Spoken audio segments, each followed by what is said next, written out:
신약 성경으로 제가 가진 성경 74쪽의 말씀입니다. 마가복음 11장 27절에서 33절까지 말씀 제가 봉독해 올립니다. 그들이 다시 예루살렘에 들어가니라. 예수께서 성전에서 거니실 때에 대제사장들과 서기관들과 장로들이 나와 이르되 무슨 권위로 이런 일을 하느냐, 누가 이런 일 할 권위를 주었느냐. 예수께서 이르시되 나도 한 말을 너희에게 물으리니 대답하라. 그리하면 나도 무슨 권위로 이런 일을 하는지 이르리라. 요한의 세례가 하늘로부터냐 사람으로부터냐 내게 대답하라. 그들이 서로 의논하여 이르되 만일 하늘로부터라 하면 어찌하여 그를 믿지 아니하였느냐 할 것이니 그러면 사람으로부터라 할까 하였으나 모든 사람이 요한을 참 선지자로 여기므로 그들이 백성을 두려워하는지라. 이에 예수께 대답하여 이르되 우리가 알지 못하노라 하니 예수께서 이르시되 나도 무슨 권위로 이런 일을 하는지 너에게 이르지 아니하리라 하시니라. 아멘. 오늘 이 말씀 가지고 인정하는 만큼만 보인다, 인정하는 만큼만 보인다라는 제목으로 함께 말씀을 나누기를 원합니다. 한 번은 이런 일이 있었죠. 택시 기사가 승객이었던 피의자, 어떤 손님이 행선지를 갑자기 바꾸고 또 전화하면 또 바꾸고 이렇게 수상한 행동을 하는 것을 보면서 경찰에 몰래 이제 신고를 한 거예요. 그리고 신고 후에 이 승객이 또 이상하게 얘기했는지 행선지를 또 바꿨습니다. 그래서 택시 기사는 기지를 좀 발휘했어요. 그래서 지인과 자기가 통화하는 것처럼 해서 나 지금 집에 못 가고 어디 역으로 가, 이렇게 전화를 한 거죠. 경찰이 이것을 알고 그 역에 미리 다 이렇게 잠복해서 이 승객을 잡았더니 보니까 이 중간에 보이스피싱에 현금 이렇게 수거해서 현금을 받아가지고 낚아채는 그런 사람이었어요. 실제로 이 사람이 가려고 했던 곳에 가보니까 1,500만 원을 들고 어떤 사람이 이걸 주려고 기다리고 서 있는 거, 보이스피싱을 당할 뻔했던 것이죠. 우리가 이런 일들이 곳곳에 있어요. 보이스피싱을 당하고 사기를 당하고 하는 일들이 곳곳에 있습니다. 그런데 우리가 이 경찰이 그 자리에서 이제 딱 잠복해 있다가 딱 잡게 되니까 그 돈을 찾게 건네지 않고 찾을 수 있었던 것이죠. 여러분, 경찰이 지나가는 차를 세우고 뭔가 수색하고 이렇게 하는 권위가 어디에서 있겠어요? 그것은 그 나라에서 그 경찰에게 그렇게 할 수 있는 권위를 준 거죠. 경찰이 아무리 힘이 없어도 우리가 큰 차를 세울 수 있어요. 어떻게 보면 큰 대형 트럭을 경찰이 손가락 하나로 그냥 세울 수 있어요. 그냥 세우라고 하면 세우게 되잖아요. 이렇게 할 수 있는 그 힘이 어디서 오겠어요? 나라가 그에게 부여한 일종의 그런 권위를 그에게 준 것이죠. 자, 우리에게는 어떤 권위가 있을까요? 여러분, 저와 여러분에게 어떤 권위가 있을까 하는 것을 오늘 성경을 통해서 보려고 하고, 그 권위는 우리가 영적인 삶 속에서 어떤 의미가 있을까라고 하는 부분을 겸하여서 저희가 보려고 합니다. 본문 27절로 가서 봅니다. 그들이 다시 예루살렘에 들어가니라. 예수께서 성전에서 거니실 때에 대제사장들과 서기관들과 장로들이 나와, 이렇게 말씀합니다. 다시 예루살렘에 들어갔다라고 하는 것은 예수님이 굉장히 위험한, 어떻게 보면 좀 모험을 하시는 이런 부분이죠. 어쨌든 예수님께서 이런 문제의 부분 속에서 피하지 않으셨다는 거예요. 정면으로 예수님께서는 그 문제에 직면하시는 것을 보게 됩니다. 여러분, 어떤 문제가 있으면 어떻게 하세요? 좀 피하고 도망하다가 나중에 그 문제가 쫓아와서 막다른 길에 있을 때 그 문제를 우리가 해결하고 문제에 부딪히는 경우를 많이 보지요. 그런데 예수님은 그렇게 하지 않으셨어요. 여러분 청년의 신앙으로 여러분에게 권해본다면 여러분 문제가 있을 때 그 문제를 바로 직면하세요. 도망하지 말고. 문제는요, 도망하는 자에게 강해요. 직면하는 자에게 여러분 문제는 약합니다. 여러분이 문제를 도망하면 도망할수록 문제는 점점 강해져요. 문제는 여러분 여러분의 두려움을 먹고 살거든요. 문제는 그래요. 어떤 문제도 여러분의 두려움을 먹고 사는 것이 문제예요. 여러분 도망가면 문제는 점점 커져요. 강해집니다. 그러나 문제를 직면할 때 그때가 가장 약할 때예요. 문제가. 예수님께서는 그 문제와 직면하셨다라고 하는 것이죠. 그래서 이렇게 말씀하셨어요. 이르되 무슨 권위로 이런 일을 하느냐, 누가 이런 일 할 권위를 주었느냐. 이 대제사장들과 서기관들이 시비를 걸 것을, 시시비비를 가릴 것을 분명히 알고 있었죠. 그런데 예수님께서 피하지 않았어요. 이 앞에가 뭐가 있었어요? 성전 정화. 그래서 강도의 소굴로 만들었다고 해서 성전을 한번 뒤엎어 버렸잖아요. 그래서 이방인의 뜰에서 장사하는 사람들의 이 장사치들을 다 몰아내는 대제사장들에게 손해를 끼쳤던 일이 바로 직전에 있었어요. 그러니까 대제사장을 만난다라고 하는 것은 껄끄러운 일이죠. 그런데 예수님께서 피하지 않냐고 정면으로 부딪힌 거예요. 그리고 그들이 묻죠. 네가 무슨 권한으로 이런 일, 바로 이런 일이라고 하는 것은 성전에는 지성소와 성소와 성소의 뜰과 이방인의 뜰이 있죠. 이방인의 뜰은 이제 이방인들이 성소를 바라보면서 어떻게 예배하고 있는지를 볼 수 있도록 하는 일종의 우리가 예배를 볼 수 있는, 지켜볼 수 있는 이방인의 뜰이죠. 전도를 목적으로 해서 있는 것이에요. 그래서 이방인의 뜰에 이방인들이 그 예배를 드릴 수 있도록 접근할 수 있는 통로인데, 이 이방인의 뜰에 무엇을 했냐면 장사를 했죠. 그래서 성전을 낼 때 성전세를 내는데 로마의 돈으로 하지 않고 이스라엘 성전으로 쓸 수 있는 고유한 돈이 있어요.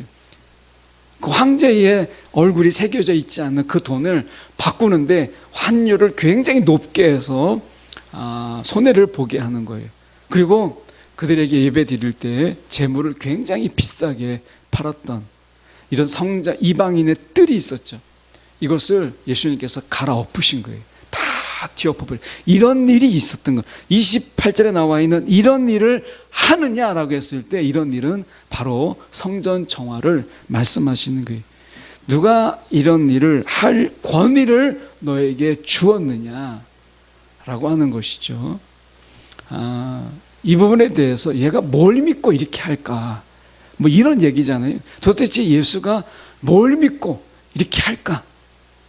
이런 부분에서 대제사장들이 알고 싶었던 거죠. 예수님께서 29절에 예수께서 이르시되 나도 한 말을 너에게 물으리니 이렇게 돼 있어요. 이것은 당시의 랍비의 대화법이에요. 누군가가 나에게 질문을 하면 나도 너에게 질문할 것이 있는데 네가 그것을 대답하면 나도 대답하겠다 라고 하는 것은 당시의 랍비의 대화법입니다. 예수님께서 랍비의 대화법을 흉내내셨어요. 일종의 그들의 대화법이죠. 그래서 나도 한 말을 너에게 물으리니 대답하라. 그러면 나도 대답하겠다. 무슨 권위로 이런 일을 하는지 이르리라. 이렇게 말씀하셨어요. 그러니까 예수님이요 그냥 하신 게 아니라 권위가 있었다. 이렇게 얘기해요. 여러분 이 권위 전도라는 게 있어요. 권위 전도. 제가 그 전에 인덕대학에 가서 전도를 하는데 아무도 뭐 저한테 관심을 갖지 않더라고요. 그 인덕대가 미션 스쿨이잖아요. 그래서 제가 가서 전도를 하면 야, 좀 잘 받아들이겠지 하고서 전도지를 막 이렇게 나눠주는데 받는 자가 거의 없어요. 그냥 나만 멀쩡하게 서 있는. 그래가지고 제가 거기서 전하는데 제가 아는 목사님이 그 인덕대학에 그 기독교 관련 강의의 강사예요. 그래서 이분은 이제 그 학교에다 신청을 해가지고 강사 신청을 했더라고요. 그래서 제가 그런 길이 있구나 해서 이제 인덕대에다가 전화를 해봤어요. 그래서 내가 인덕대에 기독교 관련 강의를 하고 싶다. 그래서 내가 이제 이렇게 목사다라고 하는 것을 소개해서 하려고 했는데 그런 프로그램이 끝났다는 거예요. 전에는 그렇게 프로그램을 운영했는데 외부의 강사들을 이제 강의를 전할 수 있는 길을 열어줬는데 그게 끝났다는 거예요. 근데 그 강의를 하는 분에게 제가 얘기를 들어보니까 그냥 저처럼 이렇게 전도지를 가지고 나눠주면 아무리 별로 신빙성이 없고 저 사람이 정말 이단인지 아닌지를 모르잖아요. 그러니까 전도를 해도 관심을 갖지 않는데 강사의 타이틀을 가지고 학교에 들어가서 강사잖아요. 그러니까 학생들 앉은 사람들에게 전도를 하게 되면 다르더라는 거예요. 이게 다르게 들리는 거예요. 이게 권위 전도죠. 여러분에게 이런 권위 있는 전도, 이게 필요한 거예요. 밖에 나가서 무조건 지금 되는 게 아니라 권위 전도가 필요한 시대에 지금 이르는 거예요. 여러분 어떤 권위로 여러분 전도하세요? 여러분이 권위가 있어야 돼요. 지금 이제 전도사님이 그 학교에서 총학 일을 하잖아요. 이제 권위가 좀 있죠. 그래서 아마 학교에서 전도를 하면 뭐 하는지 모르겠지만 어쨌든 힘이 있지 않을까. 옛날에 제가 성서대 학교 앞에 가서 전도를 한 적이 있어요. 그래가지고 우리 학교에서 아마 여러분 교회에서 그 지난번에 오셨던 찬양팀 중에 한 찬양팀이 여기 와서 이제 찬양한다고 제가 전도지, 엽서형 전도지를 만들어서 성서대 앞에서 정말 전도를 했는데 그 중에 한 학생은 아직도 못 있는데 제가 전도지를 딱 주니까 와서 찬양을 같이 하자. 뭐 전도 개념보다 여러분이 미션스쿨을 다니니까 찬양을 좀 같이 해보자 하고서 제가 나눠줬는데 전도지를 딱 받자마자 그냥 탁 집어던지면서 하는 말이 나 불교 신자예요. 딱 이러는 거예요. 그래서 아니 성서대 학생인데 그래서 자기가 나는 성서대에 들어와 있지만 나는 불교입니다. 하고서 전도지를 좀 좁게 그냥 곱게 주면 좋잖아요. 근데 딱 받아서 탁 튕기듯이 날려버리더라고요. 그래서 이런 사람이 전도해야 되는데 권위가 너무 아쉬웠어요. 내가 뭐 교수님이었다면 아니면 거기에 강사였다면 좀 다르게 대했을 텐데 접근해 봤을 텐데 이런 생각이 들었어요. 제일 아쉬운 게 뭐였냐? 권위였어요. 권위가 있었다면 좀 달랐을 텐데 이런 생각이 들었어요.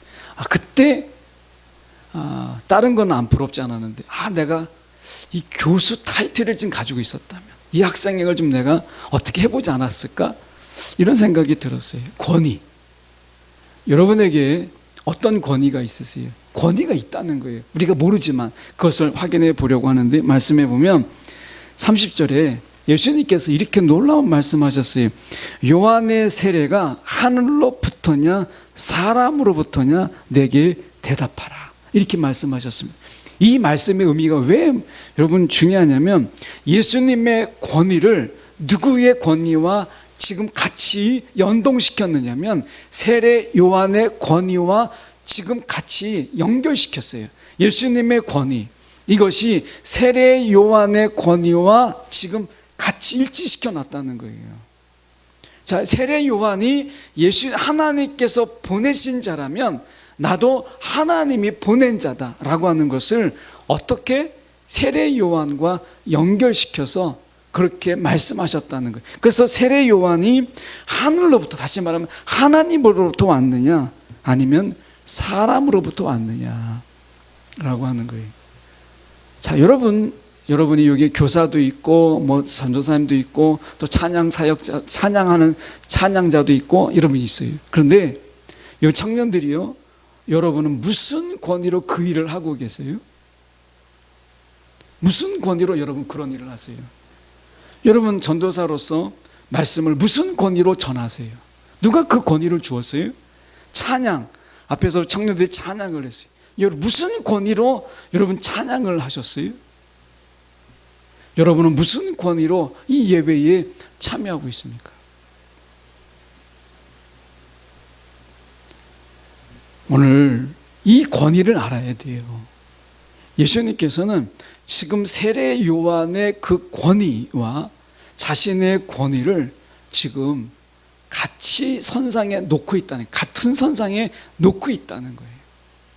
세례 요한이 만약에 사람으로서 그냥 자기의 영웅심에 의해서 하는 것이라면 예수님도 나는 그런 자다, 나는 사기꾼이요, 나는 내 영웅심에 젖어서 내가 지금 일을 벌이고 있는 그런 사람이다, 소영웅주의에 빠진 자다, 이렇게 되는 거잖아요. 그러니까 여러분, 하늘로부터냐 사람으로부터냐, 여러분 복잡하지 않습니다. 신앙은 딱 하나예요. 내가 하나님으로부터 오는 그 신앙을 가진 자인지, 아니면 사람으로부터 오는 그런 신앙을 가진 자인지. 여러분, 신앙은 둘이에요. 여러분, 굉장히 단순합니다. 여러분, 하나님이 여러분을 부르시고 여러분을 세우셔서 이 자리에 있습니까? 아니면 내가 한번 들어볼까 싶어서 이 자리에 와 있는 거예요. 내가 장기가 있어요. 악기를 잘 다뤄요. 내가 좀 노래 좀 해요. 그래서 내가 여러분에게 자랑하고 싶어서 이 자리에 올 수도 있죠. 사람으로부터냐 아니면 하나님으로부터냐 라고 하는 거죠. 저도 설교 마찬가지입니다. 저도 좀 맑게나 한다고, 좀 아는 게 있다고, 여러분들보다 조금 더 배웠다고 자랑하기 위해서 이 자리에 서는 거라면 여러분, 사람으로부터 오는 것이죠. 여러분, 신앙은 복잡하지 않아요. 하나님으로부터 오느냐 아니면 사람으로부터 오느냐. 여러분의 예배는 왜 이 자리에 있어요? 하나님이 아니면 여러분 스스로가? 여러분, 이것이 우리가 애매하지 않아요. 분명하다는 거예요. 오늘 말씀 속에서 예수님께서는 이렇게 지금 말씀하셨잖아요. 제가 제목이 인정하는 만큼만 보인다 라고 하는 제목으로 보고 있어요. 여러분, 하나님을 인정하면 그 위임받은 세례 요한, 그 위임받은 예수님을 우리가 보지 못할 이유가 없죠. 그런데 그들이 하나님을 인정하지 않는 거예요. 하나님을 인정하지 않으니까 세례 요한을 인정하지 않는 거고 예수님을 인정하지 않는 거죠. 혹시 여러분이 하나님을 인정하지 않음으로 인해서 보지 못하는 것들이 있지 않나요? 여러분이 하나님을 인정하지 않음으로 인해서 여러분을 보지 않으려고 하는, 외면하는 것들이 있어요? 여러분, 오늘 말씀 속에서 우리가 그 부분을 보려고 하는데요, 저는 이 부분이 너무 충격적이에요. 예수님께서 요한의 세례가 하늘로부터냐 사람으로부터냐 내게 대답하라 라고 하는 거예요. 대답을 요구하고 있다는, 만약에 여러분, 예수님께서 여러분에게 이 질문을 한다면 여러분 무엇이라고 말하겠어요? 지금 요한의 세례가 하늘로부터냐 사람으로부터냐 라고 하는 거예요. 자, 이 부분에서 좀 확대해서 보면요, 예수님의 권위는요 여러분에게 동일선상에 놓고 계시다는 거예요. 여러분의 권위가, 찬양의 권위, 여러분이 지금 학생들에게 가리키는 이런 권위가 어디서 온 것이냐, 여러분에게 그 권위를 부여한 자가 누구고, 여러분의 그 권위에 예수님께서 동일선상에 그 권위를 놓고 계시다는 거예요. 내 권위가 예수님의 권위를 보이는 자, 내가 예수님의 권위를 보이는 자라고 하는 걸 생각해 보신 적 있어요? 여러분이 예수님의 권위를 보이는 자라고 하는 생각을 해보세요. 여러분, 우리의 이 사역이, 우리의 이 찬양이, 우리의 예배가 달라지지 않나요? 여러분이 예배자로서 이 자리에 있어요. 여러분이 예배자로서의 그 권위가 바로 예수님의 권위, 여러분의 권위에 예수님의 권위가 동일선상에 두시는, 예수님이 기꺼이 그렇게 하시는 분이시라는 거예요. 세상 속에서 여러분의 청년으로서 여러분의 권위에 예수님은 동일선상에 자신의 권위를 두셨어요. 세례 요한에게 그렇게 하신 것처럼. 그래서 예수님께서 이렇게 말씀하셨어요. 우리의 권위가 어디에 있느냐라고 얘기했을 때 요한복음 1장 12절의 말씀에 보면 이렇게 말씀합니다. 영접하는 자 곧 그 이름을 믿는 자들에게는 하나님의 자녀가 되는 권세를 주셨으니, 이렇게 말씀하세요. 그러니까 영접하는 자, 그 이름을 믿는 자들에게 하나님의 자녀가 되는 권세. 여러분, 어떤 권세가 있다고요? 하나님의 자녀의 권세가 있어요. 자녀의 권세. 여러분, 이게 별거 아닌 것 같죠? 그런데 여러분, 이것은 어마어마한 거예요. 이것은 하나님이 우리 가운데 믿음의 선물로 주신 것이에요. 이 권세 때문에 마귀는 떨고 사단은 우리 가운데 벌벌 떠는 거예요. 세상이 이것 때문에, 이 권위 때문에, 이 권세 때문에 세상이 우리를 함부로 하지 못하는 거예요. 사도 바울 때 여러분, 그 권세 중에 정말 중요한 권세가 있었죠. 로마 시민권. 여러분, 로마 시민권의 이 권세는 어느 정도였느냐? 재판을요 받을 때 내가 분명히 잘못을 했어요. 그래도 나는 황제에게 재판을 받고 싶다. 그러면 로마의 압송이 됐어요. 로마인들은 함부로 재판을 받지 않았어요. 시민권을 가진 자들에게 그 권위가 있었어요. 오늘 우리가 저와 여러분에게, 여러분, 하늘의 시민권 그리고 하나님의 자녀가 되는 권세가 있어요. 이 권세가 없으면요 찬양할 수가 없고요, 우리가 예배할 수가 없고, 여러분, 누구를 가리킬 수 없어요. 여러분, 그냥 있는 거 아닙니다. 여러분, 설교할 수 없어요. 여러분, 그 권위가 있다는 거, 이 권세가 있다라는 거, 여러분, 이 권세에 예수님께서 여러분의 권세에 예수님이 동일선상에 자기의 권위를 두셨다라는 거예요. 그게 세례 요한이었잖아요. 그래서 말씀에 이렇게 말씀하는 거예요.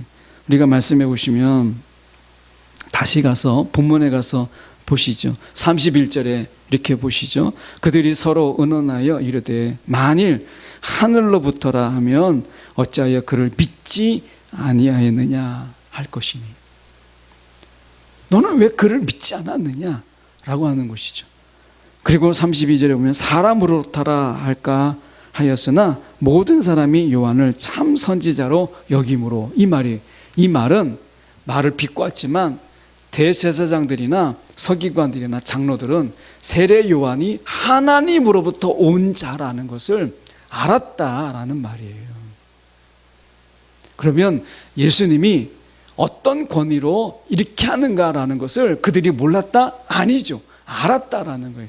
하나님으로부터 그 권위를 가지고 이렇게 하는 것이다라는 것을 알았다는 거예요. 그런데 왜 예수님에 대해서 그들은 이렇게 말했을까요? 33절에 보시면 이 예수께서 대답하여 이르되 우리가 알지 못하노라.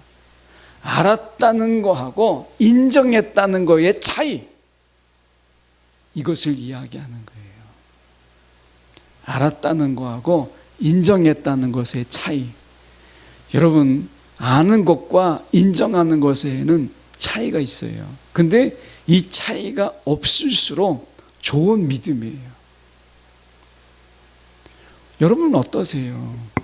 우리가 아는 것, 예수님이 어떤 분이시다, 하나님이 어떤 분이시다 라고 하는 것을 아는 것, 여러분, 그 아는 것과 그분을 인정하는 것과는 차이가 있어요. 그런데 우리가 이 착각신앙, 제가 이름을 붙인 말인데 착각신앙, 내가 좋은 믿음이 있는 것 같은 이런 착각신앙이죠. 스스로의 착각신앙 속에서는 아는 것이 인정하는 것이라고 생각을 해요. 아는 것은 대제사장도 알았어요. 제사장도 알았어요. 근데 인정하진 않았어요. 신앙은 우리가 믿음이라고 하는 것은 내가 아는 것을 인정하는 거예요. 아는 것을 인정하는 것. 이것이 믿음이라고 하는 거예요. 그런데 아는 것 따로 내가 인정하는 것 따로, 이것은 우리가 좋은 믿음이 아니에요. 여러분은 예수님을 아시잖아요. 여러분 그 아시는 것만큼 그분을 인정하시나요? 이거하고는 다른 거예요. 제가 그 전에 이렇게 부목사로 있을 때 한 집사님이, 안수 집사님이신데, 그 안수 집사님이 저를 인정하지 않았어요. 목사로서 인정하지 않았어요. 목사로서. 근데 자기는 안수 집사로서 대우받기를 원하셨어요. 그러니까 저에게 부를 때 이 목사님 이렇게 부른 적이 없어요. 네. 그냥 이름을 부르지 않는 거예요. 그러니까 나를 지칭하지 않는 거예요.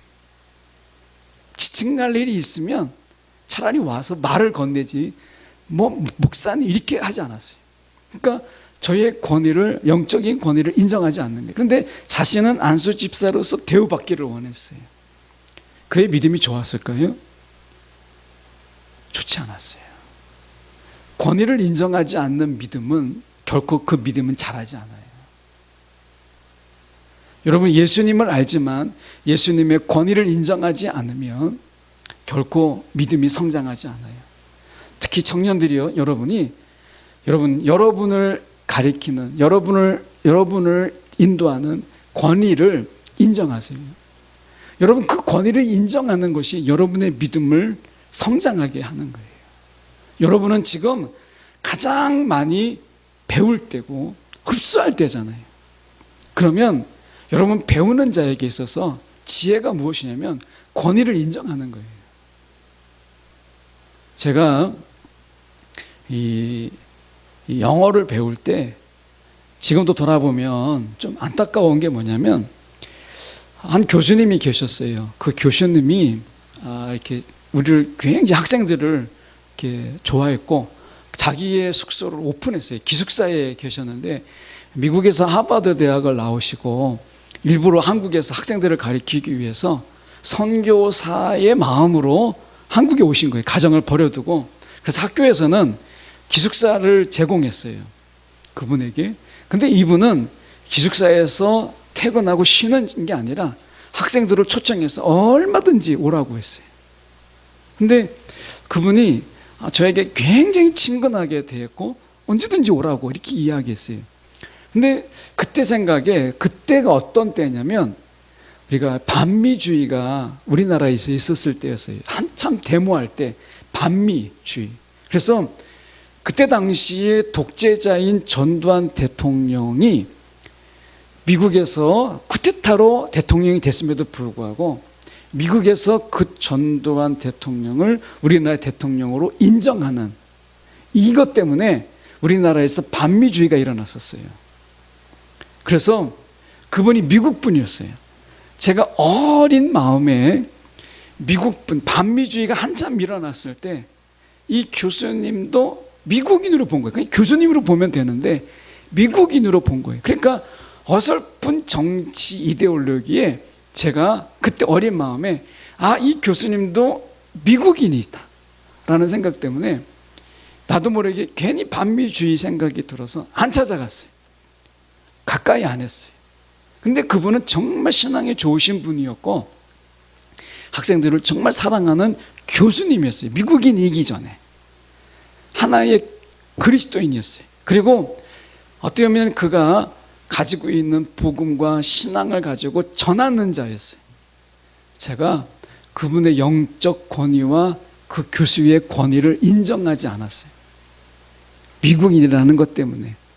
그것 때문에 제가 그분에게 배울 수 있는 그런 좋은 기회, 이 기회를 다 놓쳤어요.